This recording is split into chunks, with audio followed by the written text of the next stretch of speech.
وزارت تندرستی تاجیکستان خبر داد که شب 7 نوامبر از جمهوری مردمی چین به تاجیکستان همچون کمک بشردوستانه باز نیم میلیون وایه واکسین کروناوک و 502,000 دانه سوزندارو وارد کرده شد.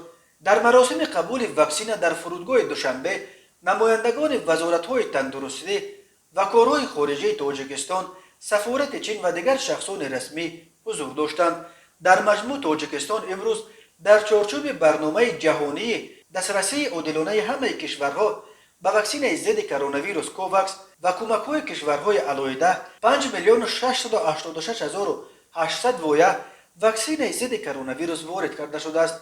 تقریبا نصف این واکسینه ها 2.8 میلیونش را خطای و 1.5 میلیونش را امریکا به تاجیکستان داده است. به گفته مقامات وزارت تندرستی، حالا شهروندان تاجیکستان می توانند با استفاده از استرازنیکا استحصال اروپا، کروناواک چین، مدرن و پفایزر ایالات متحده امریکا و سپوتنیک وی روسیه به ضد کرونا ویروس واکسینه بگیرند.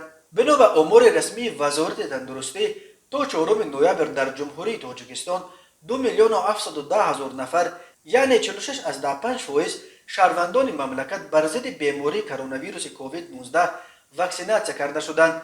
2,161,995 نفر یا 37.1% حلقه هر دو وایه واکسین ضد کرونا ویروس را گرفتند.